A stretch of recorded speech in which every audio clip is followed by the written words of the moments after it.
दादा के नाम से जानते हैं समरेश सिंह, और ये बोकारो के पूर्व विधायक के रूप में भी रह चुके हैं। फिर आते हैं गोपाल दुबे। इनको जो है छौ नृत्य के लिए जो है पद्मश्री अवार्ड 2012 में नवाजा गया है। आइए दोस्तों, स्वागत है आपका आपके ही चैनल पे। और हम लोग जो है करंट अफेयर सीरीज शुरू किए हैं झारखंड को लेकर। क्लियर है? इससे पहला वीडियो हम लोग बना चुके हैं और वो तकरीबन जो है उसमें 10 पेज को कवर किया गया है। आज हमारा दूसरा लेक्चर है और इसमें भी तकरीबन 10 पेज को कवर किया जाएगा। और इसी सिलसिले से आगे बढ़ते हुए हम लोग 80 पेज का जो PDF है, जो मैगजीन है, काफ़ी जो है पसंदीदा है विद्यार्थी का। देखिए ये वाला, इसको कवर कर रहे हैं हम लोग। आज हमारा दूसरा दिन है। पहला वीडियो अपलोड कर दिया गया है। जिन्होंने नहीं देखा है वो लोग जाके देख सकते हैं। और काफ़ी ही जो इसको इफेक्टिव तरीके से इसको जो है समाप्त किया जा रहा है, ताकि एग्जाम तक हमारे माइंड में जो है सारे फैक्ट कलेक्ट रहे हैं। ठीक है, तो ये रहा हमारा प्यार से झारखंड। देख लीजिए, गढ़वा, पलामू, चतरा, ये हजारीबाग, कोडरमा, गिरिडीह, देवघर, दुमका, गोड्डा और साहिबगंज। तो आज हम लोग उत्तर वाले जो है जितने भी जिले हैं उनको देख लिए। ध्यान में रखिएगा, सीक्वेंस पूछ सकता है कि ईस्ट से वेस्ट बताइए या वेस्ट से ईस्ट की तरफ सीक्वेंस बताइए। ठीक है, तो गढ़वा आ गया यहाँ पे वेस्ट में, आपका पलामू है, फिर चतरा है, फिर हजारीबाग है, फिर कोडरमा। इसको याद कैसे करना, तो शुरू का 4 याद रखिएगा ब्रेक करके, फिर शुरू का 4 को फिर यहाँ से स्टार्ट लीजिएगा। क्लियर है? चलिए ये थोड़ा फैक्ट को देखते हैं हम लोग। इनको तो सभी जानते हैं, ये हमारे झारखंड के मुख्यमंत्री हैं हेमंत सोरेन। ठीक है, और ये 2 बार बन चुके हैं, ये दूसरा बार है उनका। क्वेश्चन इनसे नहीं पूछेगा कि वर्तमान में मुख्यमंत्री कौन है, सभी जानते हैं, पूरा भारत जानता है इनको। ठीक है, ये पूछ सकता है गवर्नर, अभी वर्तमान गवर्नर कौन है, तो CP राधाकृष्णन। याद रखिएगा, ये महत्वपूर्ण बन जाएगा। ठीक है, CP राधाकृष्णन। ठीक है, फिर एक और फैक्ट को देखेंगे हम लोग, बाबूलाल मरांडी। नाम याद रखिएगा।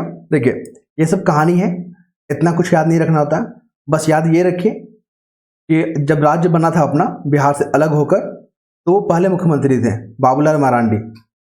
और इन्होंने क्या किया, पहले तो भाजपा से मिले हुए थे, भाजपा से गठबंधन था इनका, उनके साथ काम कर रहे थे। फिर 2006 में क्या हुआ, उससे अलग हुए भाजपा से और एक अलग पार्टी बना ली है, झारखंड विकास मोर्चा, और ये बना था 2006 में। इस फैक्ट को याद रखिएगा, ये महत्वपूर्ण बन सकता है, क्योंकि ये सब चीज जो है ना बहुत कम ही लोग जानते हैं। इस पे नजर जो है, ये तो सबके सामने होता है, लेकिन नजर बहुत कम लोग का इस पे पड़ता है। झारखंड विकास मोर्चा जो है 2006 में बना था, और इसके जो हेड है बाबूलाल मरांडी। फिर आइए अर्जुन मुंडा के बारे में जानेंगे हम लोग। देखिए अर्जुन मुंडा जो है हमारे वर्तमान में क्या है पता ना आपको, वो कैबिनेट मंत्री है वर्तमान में। हमारे जो बीजेपी का जो सरकार है अभी, उनमें वो कैबिनेट मंत्री है। और वो क्या कौन सा पोर्टफोलियो देख रहे हैं, तो जनजातीय मामलों को देख रहे हैं, श्री अर्जुन मुंडा। और वो 3 बार रह चुके हैं मुख्यमंत्री झारखंड के। याद रखिएगा, एक ये व्यक्ति हो गए जो 3 बार रह चुके हैं, एक और है हमारे गुरु, ठीक है, श्री शिबू सोरेन, ये भी 3 बार रह चुके हैं मुख्यमंत्री झारखंड के। फिर देखिए ये सब डेट जो है ना इंपॉर्टेंट नहीं रहता है, ये सब बस बरगलाने के लिए होता है। स्टूडेंट है हम लोग और सब कुछ हम लोग नहीं याद कर सकते हैं, बस जो महत्वपूर्ण फैक्ट है, जो हाईलाइट करने लायक है, वो आपको बता दे रहे हैं, आप उसको ध्यान में रखिएगा। तो इनके बारे में क्या जानना है हमें, तो ये भी 3 बार जो है मुख्यमंत्री रह चुके हैं। देखिए क्वेश्चन कैसे पूछेगा, सबका नाम दे देगा 3 से 4 और बोलेगा कि बताइए इसमें से कौन है जो अभी तक मुख्यमंत्री नहीं रहे झारखंड के। तो शिबू सोरेन जी रहे हैं, अर्जुन मुंडा रहे हैं, बाबूलाल मरांडी रहे हैं, और एक किसी और का नाम दे देगा। ठीक है, चलिए दे दिया नरेंद्र मोदी, तो क्या वो CM रहे हैं झारखंड के, नहीं रहे हैं। इस तरह का क्वेश्चन फ्रेमिंग करेगा। तो ये सब अगर डाटा को कलेक्ट करते हैं तो वो सब तमाम क्वेश्चन को हम लोग सॉल्व कर पाएंगे। ओके, और देखिए इनके बारे में एक और चीज है कि ये सबसे कम समय तक रहने वाले मुख्यमंत्री है, 10 दिन तक, ये महत्वपूर्ण बन जाएगा। और एक चिरुडी कांड है, देखिए ये कांड याद रखिएगा, जैसे चारा घोटाला कांड किससे संबंधित है, लालू प्रसाद से, उसी प्रकार जो हमारे शिबू सोरेन है, और उनसे जो है चिरू कांड जो है संबंधित है। इस कांड में जो क्या हुआ था, इनके लिए जो है एक गिरफ्तारी का वारंट जारी किया गया था, और इस कारण जो उनको इस्तीफा देना पड़ गया था। जब वो 2004 में मनमोहन सिंह सरकार जब थी ना, तो उसमें कोयला मंत्री थे, और कोयला मंत्री के पद पर रहते हुए उनको इस्तीफा देना पड़ा था। चिरोडी कांड, तो पूछ सकता है कि चिरोडी जो कांड है और किस मंत्री से संबंधित है या किस व्यक्ति से संबंधित है, तो आप याद रखोगे इसको। फिर आइए मधु कोड़ा के बारे में, इनको कौन नहीं जानता है, ठीक है। राज्य के पहले निर्दलीय हैं, ये फैक्ट को याद रखिएगा। निर्दलीय क्या होता है, वो किसी भी पार्टी के समर्थन से नहीं लड़ते हैं, बल्कि वो स्वेच्छा से खुद लड़े थे अपने दम पे, ठीक है। वो कोई किसी पार्टी से एसोसिएटेड नहीं थे, उसको बोलते हैं निर्दलीय। आप भी लड़ सकते हैं, हम भी लड़ सकते हैं, कोई भी लड़ सकता है, ठीक है। और इन्होंने राजनीतिक जीवन जो है शुरुआत आजसू से किया था, ये इंपॉर्टेंट नहीं है। बस याद रखिएगा कि जब राज्य गठन हुआ था 2000 में, बाबूलाल मरांडी जब उस समय सीएम थे, तो पंचायती राज मंत्री थे, कौन, मधु कोड़ा। ये फैक्ट इंपॉर्टेंट बनेगा, क्योंकि ये सब चीज़ है ना बहुत ही बारीकी होता है, और इस पर नज़र जो है ना काफ़ी कम लोगों का पड़ता है, और ये सब क्वेश्चन जब बनता है तो हम लोग को एग्जाम में परेशानी हो जाती है। फिर आते हैं रघुवर दास जी को। ये जो है ना पहले गैर आदिवासी हैं, ये भी फैक्ट इंपॉर्टेंट है, गैर आदिवासी। इस वर्ड को हम हाईलाइट करते रहे ताकि बस याद रहे, गैर आदिवासी। उन्होंने जिंदगी की शुरुआत जो है ना टाटा स्टील वर्कर थे पहले, वहां से शुरुआत की, और जो संपूर्ण क्रांति था ना जेपी नारायण वाला संपूर्ण क्रांति, जब इमरजेंसी लगा था पूरे भारत में अपना 1975 में, क्लियर है, उस वक्त जो है जेपी जो मोमेंट था उसमें ये पार्टिसिपेट किए थे। और जब बाबूलाल मरांडी का सरकार बना था झारखंड बनने के बाद, तो उसमें वो जो मंत्री रहे थे वो थे भवन निर्माण विकास मंत्री। इस फैक्ट को भी याद रखिएगा, बहुत बारीक चीज़ है, इस पर हम किसी का नज़र नहीं आता है, तो इस पर नज़र बना के रखना है हम लोग को। फिर देखेंगे हम लोग हेमंत सोरेन, जो भी वर्तमान में हमारे मुख्यमंत्री झारखंड के। अभी आप देखोगे कि अभी इंडिया जो करके अलायंस बना है, इंडिया बना है ना, आप कमेंट में इसका फुल फॉर्म बताओगे, और जिन्होंने अगर सही जवाब दिया उनको जो है हमारे टीम की तरफ से हार्ट प्रोवाइड किया जाएगा, ठीक है। हार्ट ये वाला रेड हार्ट होता है, तो आप लोग इसको कमेंट करके बताओगे। और दूसरा क्वेश्चन क्या है, इसमें कितने पार्टी जो है इंक्लूड करके ये इस अलायंस को बनाया है।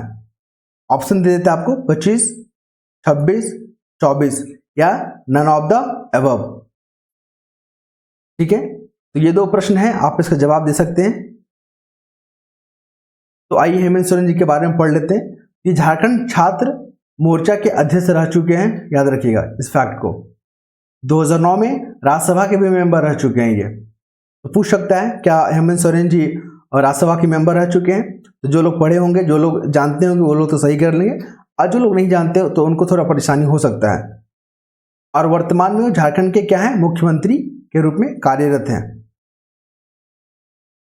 अब हम लोग देखते हैं झारखंड के राज्यपाल को, ठीक है, गवर्नर बोलते हैं इनको इंग्लिश में। और इसमें देखिए 11 को पॉइंट दिया हुआ है, तो इसमें क्या सभी को पढ़ना है, नहीं, इसका पढ़ने का तरीका अलग है। सबसे पहले प्रभात कुमार को याद रखिएगा, जब झारखंड बना था हमारा, तो उस वक्त जो राज्यपाल थे प्रभात कुमार थे, तो ये तो याद होना ही चाहिए, पहले रह चुके हैं। और एक याद क्या रहना चाहिए, वर्तमान में भी कौन है, सीपी राधाकृष्णन। तो दो फैक्ट तो याद रहेगा।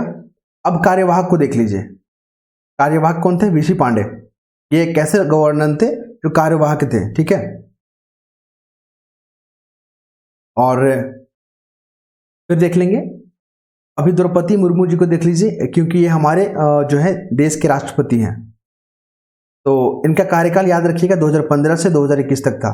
तो ये पूरा इंपॉर्टेंट बनेगा इस बार, एकदम क्वेश्चन अगर आना होगा ना गवर्नर से, तो ये क्वेश्चन जरूर उठा के पूछेगा आपसे। और इसका पीरियड याद रखिएगा कि वो जो उनका कार्यकाल कब तक रहा था, 2015 से 2021, क्योंकि वो देश के राष्ट्रपति बने हुए हैं अभी वो, ठीक है। और द्रौपदी मुर्मू जो है दूसरी महिला बनी है देश की राष्ट्रपति। अगर आदिवासी में कहा जाएगा तो पहला, और महिला में बोला जाएगा तो दूसरा। तो इस फैक्ट को याद रखिएगा, महिला में अगर बोलेगा तो सेकेंड नंबर पे थे, पहला कौन थी, प्रतिभा सिंह पाटिल। लेकिन आदिवासी महिला में अगर बोला जाए तो ये पहली है। तो इस तरह से क्वेश्चन फ्रेम कर सकता है कंफ्यूज करने के लिए, तो हम सभी को अलर्ट रहना होगा, क्लियर है। देखिए यहाँ पे क्या होता है, प्रभात कुमार को सब याद रखेगा, द्रौपदी मुर्मू जी को सब याद रखेगा, सीपी राधाकृष्णन को सब याद रखेगा, रमेश बैस ऐसा कोई ध्यान में नहीं रखेगा उनको, ठीक है। और तो ऐसा क्या करता है कि 4 गवर्नर के नाम दे देंगे और बोलेगा कि बताइए इनमें से कौन नहीं है, कौन जो है झारखंड के गवर्नर नहीं रहे। तो इसलिए एक बार सबका नाम पढ़ लेते हैं ताकि इस तरह के क्वेश्चन अगर फ्रेम करता है तो हम लोग बना सकें। Prabhat Kumar, VC Pande, M Rama Jois, Ved Prakash, Syed Sibte Razi, K Shankar Narayan, M ओच फारूक, ठीक है, M O H Farooq, Syed Ahmed, Draupadi Murmu, Ramesh Vyas, CP Radhakrishnan. Clear है? इस तरह से पढ़ेंगे हम लोग तो चीज जो है चीजों को हम लोग रिलेट कर पाएंगे एग्जाम से। फिर देखिए जब हमारा झारखंड बना था तो उस समय जो झारखंड के चीफ जस्टिस हैं, झारखंड हाईकोर्ट के जो चीफ जस्टिस थे कौन थे? विनोद कुमार गुप्ता। ये नाम को तो याद करना ही है, पहला थे वो। वर्तमान में कौन है अभी? वर्तमान में है अभी संजय मिश्रा। कौन है? संजय मिश्रा। तो इंपॉर्टेंट बन जाएगा ये।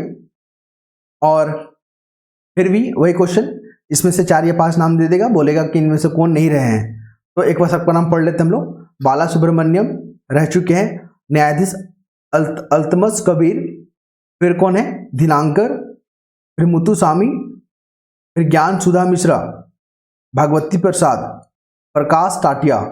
देखिए पूरा नाम नहीं पढ़ना होता है क्योंकि अगर जो जो नाम हाईलाइट है ना उसको देख लीजिए खाली, जैसे प्रकाश टाटिया। अच्छा अगर ऑप्शन आता है एग्जाम में तो हमारा ब्रेन जो रिकॉल कर लेगा कि हाँ इस टाइप का जो है नाम सुने थे हम लोग। आर भानुमति, वीरेंद्र सिंह, प्रदीप कुमार मोहंती, फिर डीएन पटेल, फिर अनिरुद्ध बोस, और कौन से नाम है? फिर डीएन पटेल, प्रशांत कुमार, हरीश चंद्र मिश्रा और न्यायाधीश रवि रंजन। आप हमें कमेंट करके बताओगे कि हाईकोर्ट के जज को अपॉइंट कौन करता है।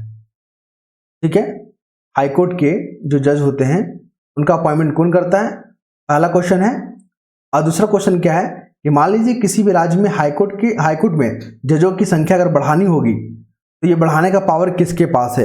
इस बार जो है बीपीएससी के एग्जाम में पूछा गया था ये वाला। ठीक है, तो आप लोग कमेंट करके बताइएगा।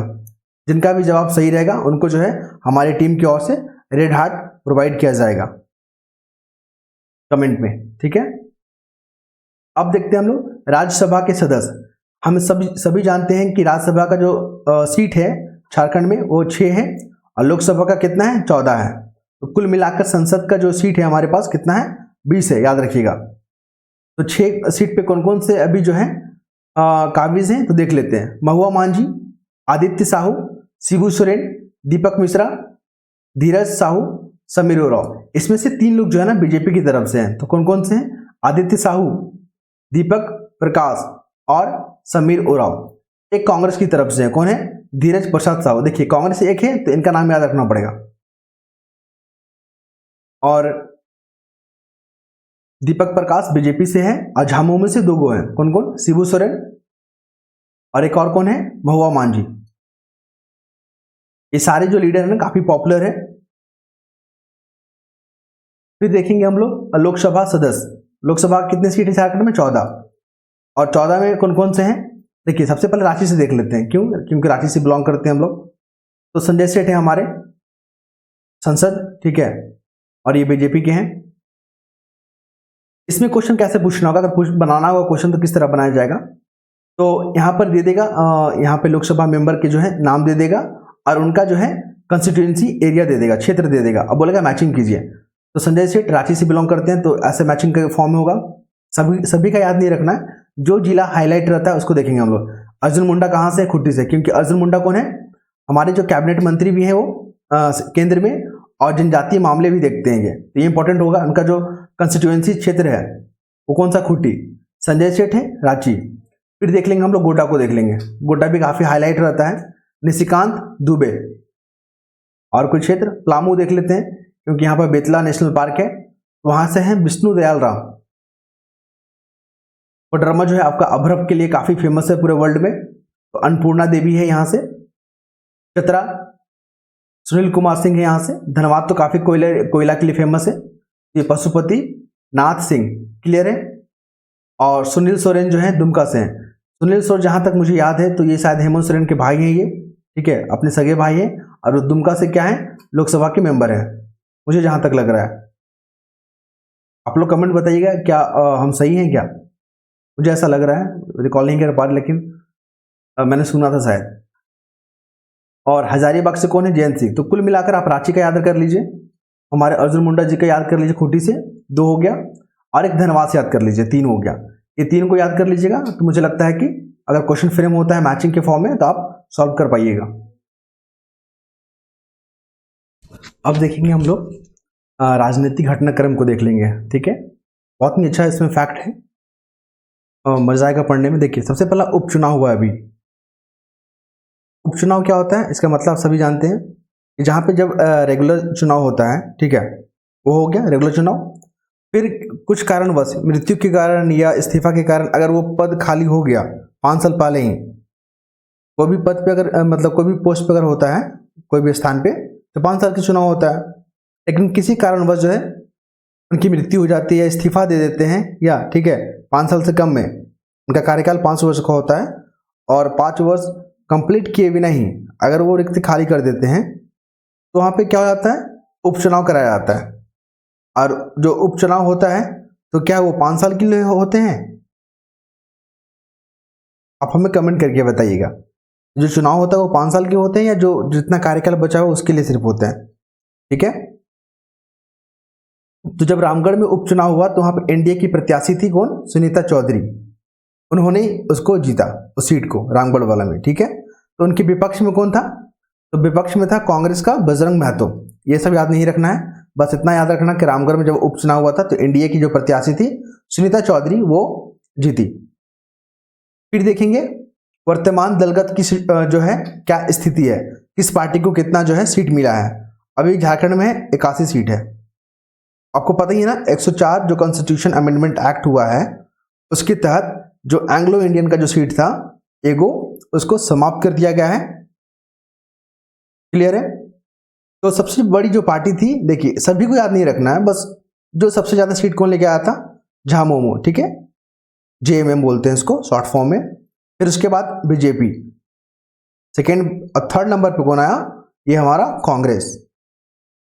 आप हमें कमेंट करके बताओ कि अभी जो कांग्रेस है उसके अध्यक्ष कौन है, ठीक है, कमेंट में बताना आप हमें। और फिर देख लेंगे हम लोग, ओके बैटरी लो हो रहा ना, अच्छा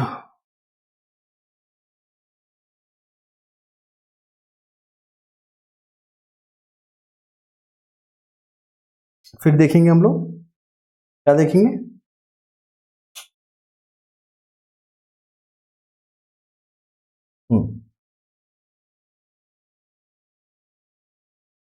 तो हम लोग कंटिन्यू करते हैं। तो सबसे बड़ी पार्टी जो है जेएमएम है, सबसे अधिक सीट जीती है। उसके बाद आता है बीजेपी, और उसके बाद आता है कांग्रेस। कांग्रेस के अध्यक्ष को बताना है क्योंकि क्वेश्चन इस बार पूछा जा सकता है। फिर देखेंगे अभी जो है मांडर में उपचुनाव हुआ, तो मांडर में जो उपचुनाव हुआ तो वहां से कौन जीती सीट को, तो शिल्पी नेहा तिर्की। आपको पता है ना शिल्पी नेहा तिर्की कौन है, तो शिल्पी नेहा तिर्की जो है बाबू बंधु तिर्की जो है मांडर के पहले जो थे ये विधायक थे, उनकी पुत्री है। और जब ये इस्तीफा दिए, ठीक है, तो ये सीट खाली हो गया, और इस सीट पे जो कौन जीती है, शिल्पा नेहा तिर्की।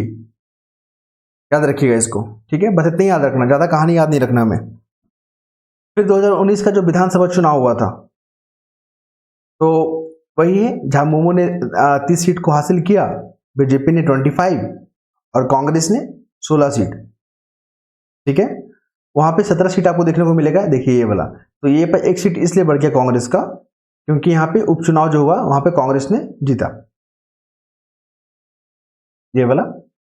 मांडर की जो थी ना कांग्रेस की प्रत्याशी थी ये शिल्पा नेहा तिर्की, मांडर विधानसभा क्षेत्र का। अब हम लोग देखते हैं नेक्स्ट फैक्ट को, फिर कुछ और महत्वपूर्ण फैक्ट को देख लेते हैं। जब विधानसभा चुनाव हुआ था 2019 में, जब उसका परिणाम आया, ठीक है, तो वहां पे 4 पद जो है ना खाली रह गए।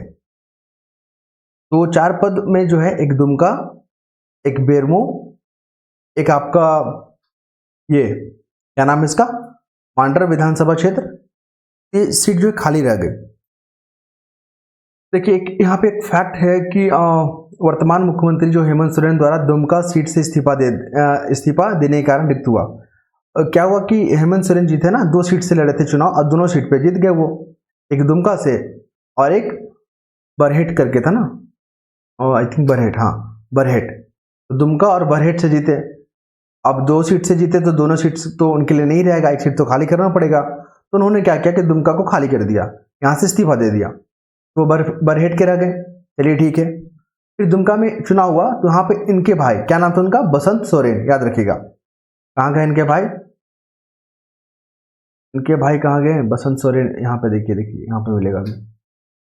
हाँ, तो हेमंत सोरेन के भाई बसंत सोरेन ये रहे। इन्होंने फिर दुमका में जीता सीट को, ठीक है।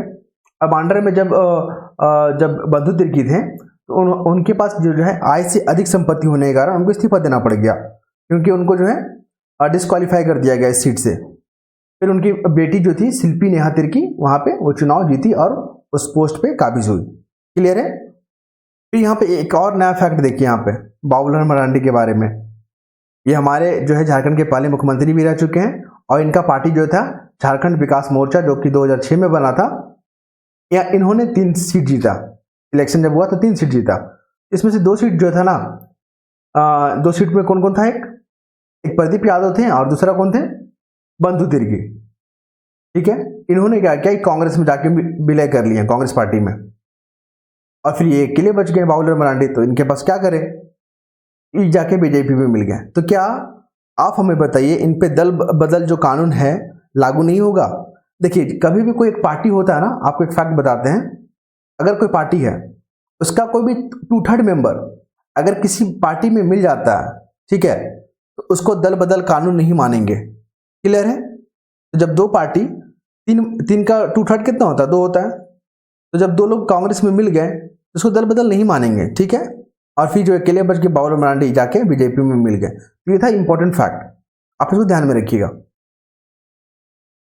अब हम लोग देखते हैं महत्वपूर्ण झारखंड की प्रमुख नीतियां, ठीक है। इतने सारे पॉलिसी है झारखंड को लेकर, जिनको झारखंड को डेवलप करना है, तो उनके लिए नीतियां बनाना होगा, और नीतियों को सही समय पे और इफेक्टिव तरीके से लागू करेंगे तो झारखंड जो है हमारा जो है अव्वल राज्य के दर्जों में जो है अपना नाम बना पाएगा, ठीक है। इसी को ध्यान में रखते हुए आते हैं हम लोग थोड़ा झारखंड की महत्वपूर्ण नीतियां। देखिए, इतनी सारी जो कहानी लिखे हुए हैं ना, उतना को फोकस नहीं करना है।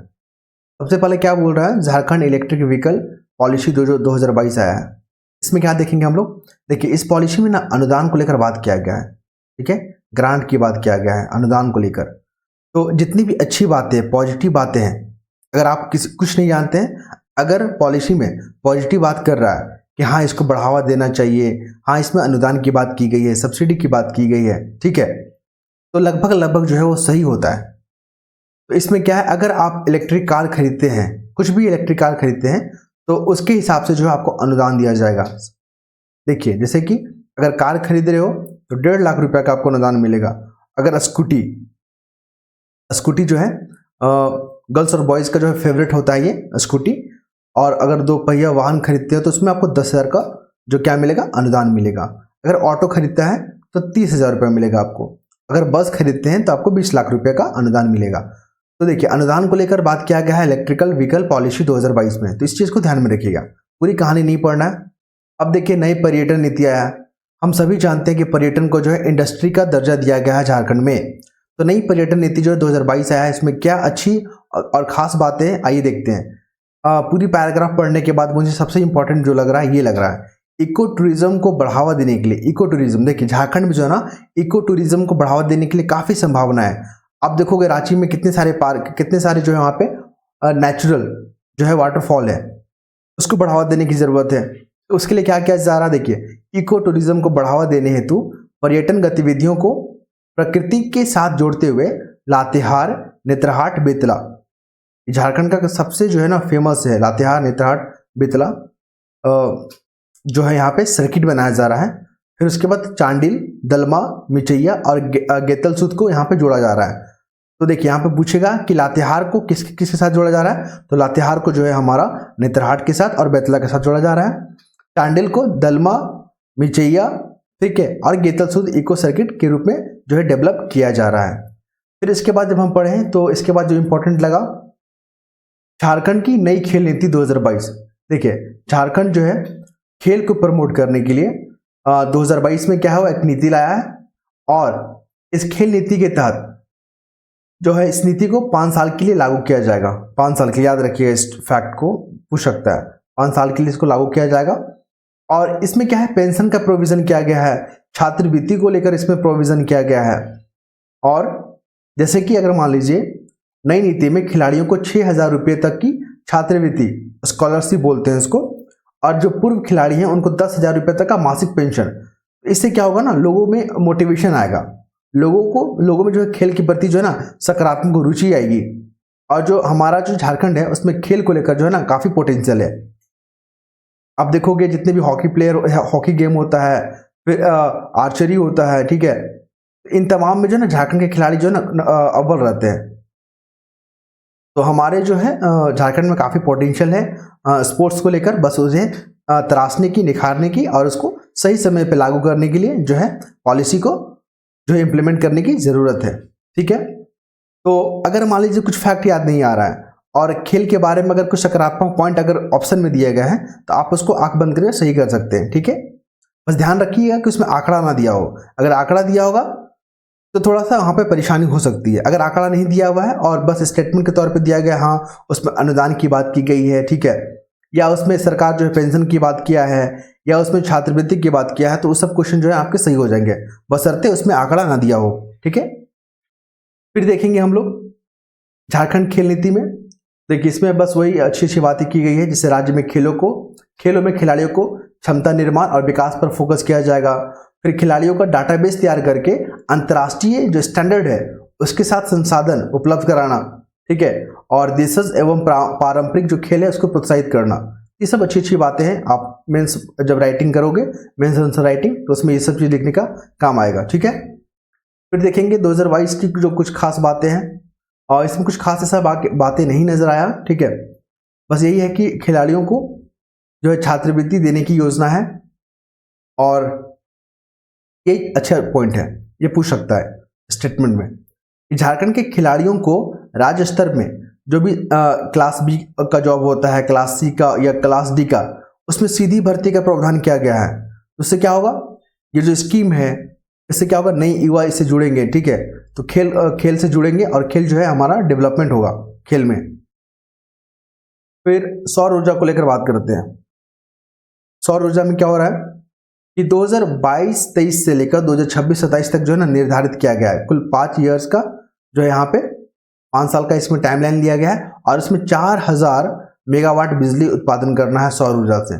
ये 2 पॉइंट हमें जो है महत्वपूर्ण लगा, जो आपके साथ शेयर कर रहे हैं, क्योंकि पढ़ने के लिए बहुत कुछ होता है। ठीक है, और सही चीज़ को डाइजेस्ट करना होता है ना, और सही चीज़ जो है काफ़ी पढ़ने के बाद मिलता है हमें। ये इंपॉर्टेंट फैक्ट है 2022-23 से लेकर 2026-27 तक, और इसमें 4000 मेगावाट बिजली जो है यहाँ पे प्रोड्यूस करना है। फिर देखेंगे हम लोग यहाँ पे क्या हुआ ना कि ये जो नई ऊर्जा नीति है, सौर ऊर्जा नीति है, उसमें प्राइवेट प्लेयर, देखिए निजी निवेशक को हम लोग प्राइवेट प्लेयर के नाम से भी जानते हैं। जब इकोनॉमिक्स में पढ़ोगे तो प्राइवेट प्लेयर टाइप जैसे टर्म देखने को मिलता है। तो नई नीति में क्या होता है, निजी निवेशकों के प्रोत्साहन के लिए सिंगल विंडो सिस्टम लाया जा रहा है, पेमेंट मैकेनिज्म ला रहा है, लैंड बैंक लाया जा रहा है। जितनी अच्छी अच्छी बातें हैं ना, जो जितनी सकारात्मक जो स्टेप है, वो सारी चीज़ जो है इंक्लूड किया जा रहा है। फिर देखेंगे हम लोग, आइए Jharkhand industrial investment and promotional जो पॉलिसी 2021 को इम्प्लीमेंट किया गया है। इसमें क्या अच्छी बातें की गई है, इसमें जो है ईज ऑफ डूइंग बिजनेस की जगह ईज ऑफ स्टार्ट बिजनेस पर फोकस किया जा रहा है। ये इंपॉर्टेंट पॉइंट बन जाएगा, आप इसको नोट कर लीजिएगा। फिर क्या हो रहा है, देखिए ये सबसे इंपॉर्टेंट क्वेश्चन है, यहाँ पे पूछेगा चान्हो में बन रहा है फार्मास्यूटिकल पार्क, जो मेडिसिन से संबंधित होता है। तो चान्हो में बन रहा है फार्मास्यूटिकल जो है पार्क। देवघर में बन रहा है प्लास्टिक पार्क, ये भी याद रखिएगा। फिर आदित्यपुर में बन रहा है इलेक्ट्रॉनिक मैन्युफैक्चरिंग। धनबाद के गोपालगंज में लेदर पार्क बन रहा है, और एक गोपालगंज जिला है कहाँ, बिहार में। तो आप कंफ्यूज नहीं होना है, एक धनबाद में गोपालगंज करके जगह है, वहाँ पे लेदर पार्क बनाया जा रहा है। तो आप देख रहे हो ना झारखंड में कितना पोटेंशियल है यहाँ पे इंडस्ट्री को लेकर। एक प्लास्टिक पार्क बनाया जा रहा है, फार्मास्यूटिकल पार्क बनाया जा रहा है, ठीक है, फिर क्या बनाया जा रहा है, लेदर पार्क, फिर मैन्युफैक्चरिंग क्लस्टर। अब अभी हाल में ही न्यूज़ में देखोगे ना, प्लास्टिक रेन करके एक टर्म आया है न्यूज़ में। अब जो रेन होगा ना, उसमें प्लास्टिक के कण देखने को मिला है। इसमें क्या होता है, कि जो भी हम लोग प्लास्टिक यूज करते हैं वो कहाँ जाता है, समुद्र में जाता है, फिर वहाँ पे छोटे छोटे कण में ना टूट जाता है, ब्रेक होता है, फिर जब हीट होता है वाष्प के माध्यम से जो ये छोटे छोटे पार्टिकल होते हैं ना, बहुत छोटे छोटे पार्टिकल होते हैं, वो क्या होते हैं, ये वाष्प के साथ ना ऊपर फ्लो करते हैं और ये बादल में जो है अपना जगह बना लेते हैं। जब बादल से वर्षा होती है ना, तो यही जो छोटे छोटे कण होते हैं ना, वो वर्षा के रूप में जमीन पे, धरती पे आते हैं। इसी को बोलते हैं प्लास्टिक वर्षा। ये टर्म जो है काफी न्यूज में रहा है, तो आप लोग देखिएगा, ठीक है। फिर देखेंगे हम लोग बहरागोड़ा क्या है। बहरागोड़ा में लॉजिस्टिक पार्क बन रहा है, यह भी महत्वपूर्ण है। पूरे पैराग्राफ पढ़ने के बाद ये हमें जो है काफी महत्वपूर्ण लगा। और इस नई पॉलिसी में झारखंड सरकार का उद्देश्य क्या है, 5 लाख से अधिक रोजगार जो है सृजन करना और 1 लाख करोड़ से अधिक जो है निवेश प्राप्त करना है। तो ये 3 पॉइंट याद रखिएगा, स्टेटमेंट बना के आपसे पूछे जा सकते हैं। फिर देखेंगे टेक्सटाइल सेक्टर में क्या है इंसेंटिव किया गया है। तो अगर भूमि खरीदते हैं ना, उसमें 50% का सब्सिडी दिया जाएगा। 5 वर्ष तक कामगारों के लिए प्रतिमाह 1,000 रुपये सरकार देगी, तो अच्छी इनिशिएटिव है।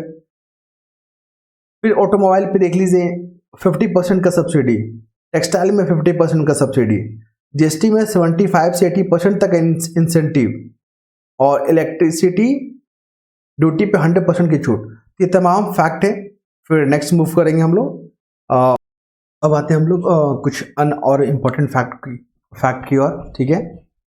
और जैसे एग्रो फूड सेक्टर में इंसेंटिव की अगर बात की जा रही है, तो इसमें 35 से लेकर 75% तक की वित्तीय सहायता दी जाएगी। चलिए ठीक है, ये इंपॉर्टेंट ज़्यादा नहीं लग रहा है, फिर भी हमने इसको पढ़ दिया। अब देखते हैं शिक्षा सेक्टर में क्या मिलेगा। शिक्षा को लेकर क्या है यहाँ पे, अगर कोई मेडिकल कॉलेज खोलता है, फिर इंजीनियरिंग कॉलेज खोलेगा, फिर निजी विश्वविद्यालय अगर खोलता है, तो उसमें सरकार की तरफ से 25% की सब्सिडी दी जाएगी, और ये इंपॉर्टेंट बनेगा ये, ठीक है। टूरिज्म को लेकर आपको पता ही है, पर्यटन जो है यहाँ पे इंडस्ट्री का दर्जा दे दिया गया है, ये महत्वपूर्ण बन जाएगा। और इसमें जो है तकरीबन 30 से लेकर 50% तक की सब्सिडी जो यहाँ पे मुहैया कराई जा रही है। फिर आईटी सेक्टर को लेकर अगर बात की जाए, तो इसमें स्टैंप ड्यूटी को लेकर 100% की जो है वापसी कर दी जाएगी। जो भी स्टैंप ड्यूटी जो लिया जाता है लोगों से, वो जो है वहाँ पे वापसी कर दी जाएगी, ठीक है। फिर यहाँ पे देखेंगे रिन्यूएबल एनर्जी में क्या बात की जा रही है। यहाँ पे उपकरण अगर कोई खरीदता है, ठीक है, तो वहाँ पे जीएसटी माफ कर दिया जाएगा, ये इंपॉर्टेंट है, ये बनेगा इंपॉर्टेंट, ठीक है। फिर स्टार्टअप पॉलिसी 2021 की अगर बात की जाए, तो पहले में जो स्टार्टअप जो पॉलिसी आया था 2016 में, उसमें जो था एसटी, एससी, महिलाएं और दिव्यांग जनों को जो है पहले 8,000 मिलता था, जब 2016 की जो पॉलिसी था। लेकिन वर्तमान में इसमें बढ़ाकर जो है 17,000 कर दिया गया है, और ये बढ़ोतरी कितना है, 9,000 का इसमें बढ़ोतरी किया गया है। तो आप इस 9,000 को ध्यान में रखिएगा। पूछ देगा कि जो पुराना पॉलिसी था और जो नया पॉलिसी आया है, उसमें कितने रुपये का जो है एसटी, एससी, महिलाओं और दिव्यांगजनों को बढ़ोतरी किया गया है, तो 9,000 रुपया। देखिए बहुत लोग फैक्ट में 17,000 याद कर लेंगे, और पुराने वाले को 8,000 अगर याद रहा तब। लेकिन जिनको दोनों पता है, तो वो क्या करेंगे, इस तरह के क्वेश्चन को जो टैकल कर सकते हैं। फिर देख लेंगे हम लोग इथेनॉल उत्पादन जो प्रोत्साहन नीति है, उसमें क्या है, झारखंड में किसानों की आय बढ़ाने के लिए और हरित ईंधन को, ठीक है, ग्रीन एनर्जी के क्षेत्र को विकसित करने के लिए झारखंड सरकार ने इथेनॉल उत्पादन नीति 2022 को लागू किया। बस 2022 याद रखिएगा कि इस तरह का जो स्कीम है 2022 में लागू किया गया है। कुल मिलाकर वही किया, जो सब्सिडी है एसटी, एससी, महिला और दिव्यांगजन जो भी कैंडिडेट होंगे, उनको 5% का अतिरिक्त जो है क्या मिलेगा, सब्सिडी मिलेगा। ऐसे 25% मिलना है, लेकिन 5% इनको अधिक मिलेगा। कुल मिलाकर इनको 30% मिलना है। इनको ये जो है वनरेबल ग्रुप, एसटी, एससी, महिला और दिव्यांगजन। और झारखंड कैबिनेट की जो प्रधान सचिव है वंदना डादिल, ये इंपॉर्टेंट नहीं है, बस नॉलेज के लिए रख लेना है इसको। हाँ, रांची के काके में एक जो कदमा नामक जो जगह है, कदमा, कभी काके जाओगे ना, तो यहाँ पे कदमा नामक जगह है, वहाँ पे सीसीएल का एक सुपर स्पेशलिस्ट अस्पताल बनाया जा रहा है। फिर कुल मिलाकर अब हम लोग देखेंगे क्लास पॉइंट है जो Jharkhand industrial park and logistic policy जो 2022 का है। उसमें एक अच्छी खास बात यहाँ पे ये किया गया है, यह जो नीति है ना, अब राज्य में निजी क्षेत्र के जो भी औद्योगिक पार्क हैं या लॉजिस्टिक पार्क बनाए जाएंगे, उन्हें राज्य सरकार की इस नीति का लाभ मिलेगा। क्लियर है। और अगर 10 एकड़ में 5 यूनिट क्षमता के पार्क बनाने पर 7 करोड़ रुपए की सब्सिडी प्रदान किया जाएगा। 15 एकड़ में 6 यूनिट क्षमता पार्क बनाने पर 9.55 करोड़ जो है यहाँ पे आपको सब्सिडी मिलेगा। तो ये थे तमाम फैक्ट जिसको आपके साथ शेयर किए हैं। अब जो हम लोग देखेंगे कुछ पॉलिसी देख लेते हैं जो कि काफ़ी, झारखंड जब बना था ना 2000 में, उससे लेकर 2022 तक में क्या क्या जो पॉलिसी आए हैं उसको एक सरसरी निगाहें से देखेंगे, ज़्यादा डीपली नहीं जाएंगे, बस ईयर देख लेंगे। तो प्रथम झारखंड औद्योगिक नीति 2001 में बना था, क्योंकि आजकल जो एग्जाम में जो है ना स्टेटमेंट क्वेश्चन जो है ना काफ़ी ज़्यादा पूछे जा रहे हैं। पहले क्या होता था कि वन लाइनर का जो प्रचलन था काफ़ी ज़्यादा था। इससे क्या होते थे कि लूसेंट वगैरह पढ़ लेने से या कोई भी जो है एक जनरल बुक पढ़ लेने से जो एग्जाम क्रैक हो जाता था। लेकिन अब क्या हो रहा है, क्वेश्चन के पैटर्न में इतने बदलाव देखे जा रहे हैं कि उसमें अब स्टेटमेंट दे रहा है। 3 से 4 स्टेटमेंट रहते हैं जिसको पढ़ने में ही जो आपके 2 से 3 मिनट लगेंगे। क्लियर है? तो इस सब क्वेश्चन का अगर पहले से अभ्यास कर लेंगे हम लोग तो एग्जाम में परेशानियां नहीं होगी। प्रथम झारखंड औद्योगिक नीति जो है 2001 में आया था, ठीक है। और द्वितीय झारखंड औद्योगिक नीति जो 2012 में आया है, ये रहा। तो पहला जब आया था औद्योगिक नीति उसमें 10% जो है विकास दर का जो है लक्ष्य रखा गया था, ये था, इंपॉर्टेंट है, बस इसको एक बार रख लीजिएगा दिमाग में। फिर जब 2012 में आया झारखंड औद्योगिक नीति तो वहाँ पे एमएसएमई जो सेक्टर है ना उसको विकास, उसकी डेवलपमेंट पे फोकस किया गया। फिर जो है औद्योगिक निवेश एवं प्रोत्साहन नीति जो 2016 में आया था, और इसमें भी जो है अत्याधुनिक आधारभूत जो संरचना है उस पर विकास पे बात किया गया, सारी और नवाचार पे बात की गई, रोजगार पे बात किया गया, ठीक है, सिंगल विंडो सिस्टम पे बात किया गया। मतलब कुल मिलाकर जितनी भी अच्छी बातें हैं इंडस्ट्री को लेकर उन तमाम मुद्दों पे इस नीति के तहत बात की गई थी। कुल मिलाकर यही है। फिर देखेंगे पुनर्स्थापन और पुनर्वास नीति 2008। देखिए एक पुनर्स्थापन होता है, एक होगा प्रत्यार्पण। प्रत्यार्पण जो है आपका नक्सली या नक्सलवाद या वामपंथी विचारधाराओं से संबंधित होता है। और पुनर्वास या पुनर्स्थापन जो होता है वो क्या होता है, मान लीजिए किसी जगह पे आप इंडस्ट्री जब वहाँ पे क्या कर रहे हो, इस्टेब्लिश कर रहे हो, तो वहाँ पे जो निवासी वहाँ पे जो पहले से निवास कर रहे थे तो उनका विस्थापन होना है। उनके पुनर्वास के लिए जो ये स्कीम लाया गया था 2008 में, और इसका उद्देश्य क्या था कि आदिवासी और स्थानीय समाज के हितों की रक्षा करना। फिर प्रत्यार्पण को देखते हैं। झारखंड जो है ना नक्सली से प्रभावित है, लगभग 24 जिलों में 22 जिले जो है ना नक्सल से प्रभावित है। तो 2009 में इस नीति को लाया गया था प्रत्यार्पण।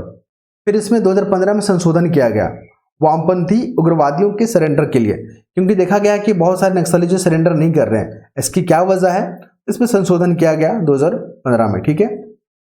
फिर देखेंगे झारखंड की स्थानीय नीति, पता ही 2016 का जो है स्थानीय नीति झारखंड में लागू है और अभी इसमें विवाद भी है, ठीक है। तो ये काफ़ी लंबा कंट्रोवर्सी है, इस पर चलना है इसको। झारखंड क्रय नीति क्या है, झारखंड क्रय नीति 2014 में आया था, और इसमें क्या है कि जो भी राज्य में उत्पादित होने वाले जो उत्पाद हैं, ठीक है, उस प्रणाली को आसान बनाना है और कैसे उस उत्पाद को जो है अधिकतम मूल्य मतलब वैल्यू एडिशन कर सके, इस पे जो है काम करना है। तो झारखंड खाद्य प्रसंस्करण उद्योग नीति की अगर बात की जाए तो जो क्या बोलते हैं प्रोसेसिंग जो इंडस्ट्री होता है, जैसे सपोज कि आप आलू उगाते हैं, आलू से बनता है चिप्स, तो क्या हुआ इसमें प्रोसेसिंग किया हम लोग, इसमें वैल्यू एडिशन की है। इस तरह के जो है उद्योग पे जो है बढ़ावा देने के लिए 2015 में झारखंड का खाद्य प्रसंस्करण उद्योग पे काम किया गया। आपको पता है झारखंड में जो आपका रुगड़ा बोलते हैं ना उसको, हाँ रुगड़ा जो होता है जो बरसात के मौसम में देखने को मिलेगा, अभी 15-20 दिन पहले बिक रहा था, वो झारखंड में ही देखने को मिलेगा आपको, ठीक है। और झारखंड खाद्य प्रसंस्करण उद्योग नीति जो है 2015, झारखंड राज्य और ऊर्जा नीति जो है 2015 में है, और ये जैव ईंधन पर निर्भरता कम करने के लिए इस नीति की घोषणा की गई थी। फिर देखेंगे झारखंड औद्योगिक पार्क नीति जो 2015, इसमें जीएसटी आधारभूत संरचना और बाजार पर जो है विकास करने पर जोर दिया गया है। निर्यात की अगर बात की जाए तो राज्य के निर्यात करने वाले उद्यमियों को प्रोत्साहन देने के लिए मतलब निर्यात की को बढ़ावा कैसे दिया जाए, इसके लिए जो है 2015 में अनाउंसमेंट किया गया था, इस नीति का लागू किया गया था। कुल मिलाकर यही है कि 4 ईयर दे देंगे और 4 को पॉलिसी का नाम दे देंगे, मैचिंग करना है आपको। जैसे झारखंड निर्यात नीति 2015 में बना, झारखंड फिल्म नीति फिर 2015 में बना, ठीक है। स्टार्टअप नीति 2016 में, फिर झारखंड बीपीओ और बीपीएम नीति, इसका उद्देश्य क्या था, रोजगार वृद्धि और शासन में सूचना प्रौद्योगिकी को बढ़ाना, तो ये 2016 में आए थे। इसी तरह का जो है 4 स्टेटमेंट दे देगा और 4 ईयर दे देगा, बोलेगा मैच करके दिखाइए, तो इस तरह के प्रश्न जो है बनाए जाएंगे। झारखंड मद्य निषेध नीति जो है 2016 में आया था। फिर सेवा का अधिकार अधिनियम 2011 में, एक तरफ लिख देगा सेवा का अधिकार ठीक है, और ईयर दे देगा 2011। फिर दे देगा झारखंड मद्य निषेध नीति 2016 में आया था, झारखंड मद्य निषेध नीति 2016, इस तरह का दे देगा, बोलेगा मैच कीजिए। तो जो लोग पढ़े हैं, जो लोग समझते हैं चीज़ों को, वो लोग क्वेश्चन को आसानी से सॉल्व कर लेंगे। अब हम लोग देखेंगे थोड़ा सा प्रमुख निधन, जो इंपॉर्टेंट पर्सन है, जिनकी जो हाल में ही जो क्या हुआ है, मृत्यु हो गया है या उनको स्वर्गवास बोल लीजिए, ठीक है। तो सारे इंपॉर्टेंट जो पर्सनालिटी है उनको देख लेंगे, क्योंकि एग्जाम में जो है अक्सर 1 से 2 क्वेश्चन जो है अक्सर पूछ लिया जाता है। अब इसका ट्रेंड कम रहा है, लेकिन फिर भी हम लोग रिस्क नहीं लेंगे, ठीक है, क्योंकि ये सब एग्जाम जो है ना काफ़ी समय के बाद होता है। सचिवालय जो लास्ट टाइम शायद 2013 में हुआ था, अब कब हो रहा है, 2023 में। आप समझ रहे हो ना कितना साल का गैप है। तो इस तरह की अपॉर्चुनिटी को मिस नहीं करना है, और हर तरह कॉम्प्रिहेंसिव तरीके से सारे फैक्ट को कलेक्ट करेंगे ताकि एग्जाम में परेशानी हमें ना हो, ठीक है। चलिए, तो इसमें जो है सबसे पहला जो है जगन्नाथ महतो जी के बारे में हम लोग देखेंगे। एक क्वेश्चन इंपॉर्टेंट बनेगा, ठीक है, क्योंकि झारखंड की राजनीति में इनका काफ़ी योगदान रहा है और इसलिए काफ़ी महत्वपूर्ण बनेगा। ये जो है पहली बात इनका फैक्ट यही है कि डुमरी विधानसभा से ये जो है 3 बार रह चुके हैं विधायक, और इनको प्यार से लोग टाइगर के नाम से जानते हैं, ठीक है, याद रखिएगा। पूछ सकता है एग्जाम में कि अभी जो है हाल में जिनका निधन हो गया है, उनको एक विशेष नाम से जानते थे, और तो वो कौन है, टाइगर नाम से जाने जाने वाले टाइगर जगन्नाथ महतो, ये इंपॉर्टेंट बनेगा। फिर देखेंगे हम लोग हेमेंद्र प्रताप देहाती। देखिए करीब इसमें 20 से 25 को नाम दिया गया है, उसमें से हम लोग 10-15 को देखेंगे जो कि काफ़ी महत्वपूर्ण है। तो हेमेंद्र प्रताप देहाती जो ये पूर्व जो विधायक रह चुके हैं, और ये जो है कन्हर नदी जल संघर्ष के नाम से भी जाने जाते हैं। ये पलामू के रहने वाले थे। और देखिए जस्टिन क्रिकेटा भी इंपॉर्टेंट बन जाएंगे। ये जो है अंतर्राष्ट्रीय हॉकी खिलाड़ी में जो है प्रतिनिधित्व कर चुके हैं। जब 1978 का जब वर्ल्ड हॉकी हो रहा था, उसमें जो है प्रतिनिधित्व कर चुके हैं भारत की तरफ से, ठीक है, जस्टिन क्रिकेटा। और इसमें क्या है, हाँ ये इंपॉर्टेंट नाम है, ईश्वरी प्रसाद। ये जो है ना छोटा नागपुर का जो कल्चर है उनको प्रिजर्व करने के लिए जो है इनको याद किया जाता है, और अलग झारखंड राज्य के लिए जो संस्कृति रूप से अलग जगाने वाले, मजदूरों के आवाज उठाने वाले, ठीक है, कौन है, ईश्वरी प्रसाद। और छोटा नागपुर का जो कल्चर है, यहाँ का जो क्या है वो महत्वपूर्ण रीति रिवाज से उनको कंजर्व करने के लिए जाना जाता है। और उन्हें एक डहर पत्रिका था, उसमें जो है झारखंड की संस्कृति के बारे में जो है संवारने के लिए काफ़ी जो है इस पर लेख लिखे थे, ठीक है, डहर याद रखिएगा, ये इंपॉर्टेंट बन जाएगा। फिर यहाँ पे क्या है, और एक महत्वपूर्ण में क्या आ जाएगा यहाँ पे, हाँ ये वाला समरेश सिंह, इनको प्यार से लोग दादा के नाम से जानते हैं, समरेश सिंह। और ये बोकारो के पूर्व विधायक के रूप में भी रह चुके हैं। फिर आते हैं गोपाल दुबे, इनको जो है छौ नृत्य के लिए जो है पद्मश्री अवार्ड 2012 में नवाजा गया है, तो ये इंपॉर्टेंट बन जाएंगे। फिर यहाँ पर देखेंगे हम लोग जो महत्वपूर्ण है, ये वाला डॉक्टर जमशेद जे ईरानी, ये जो टाटा स्टील के पूर्व प्रबंधक निदेशक रह चुके हैं, और इनको जो है महारानी एलिजाबेथ द्वितीय द्वारा मानद नाइटहुड से तथा 2007 में पद्म भूषण दिया गया है, तो ये महत्वपूर्ण बनेगा, आप इन्हें देख लेंगे, ठीक है। फिर एक इंपॉर्टेंट में क्या आता है, एक इंपॉर्टेंट में आता है आपका ये वाला, हमारे गवर्नर सैयद सिफ्ते रजी, देख लीजिएगा इनको। ये जो है ना झारखंड के जो है पूर्व राज्यपाल भी रह चुके हैं, जिनका हाल में ही देहांत हो गया था, और ये 2004 से 2009 तक झारखंड के गवर्नर रहे हैं। फिर ये भी है शंकर नारायण, ये भी गवर्नर रह चुके झारखंड के, और इसके अलावा नागालैंड के और महाराष्ट्र के भी जो है राज्यपाल रहे हैं। ये था महत्वपूर्ण जो फैक्ट था जो आपके साथ शेयर किए। ये जो लेक्चर हमारा जो सेकेंड वीडियो था, पहला वीडियो अपलोड कर दिया गया है, ये जो है हमारा जो रिकॉर्ड अभी हो रहा है ये कल जाके अपलोड हो जाएगा। तो जो लोग चैनल से जुड़े नहीं हैं जुड़ सकते हैं, और आई होप, मुझे लगता है कि आप लोग के एग्ज़ाम के लिए काफ़ी जो है ये चैनल जो है बेहतर साबित हो सकता है। तो फिर नेक्स्ट वीडियो में मिलते हैं, धन्यवाद।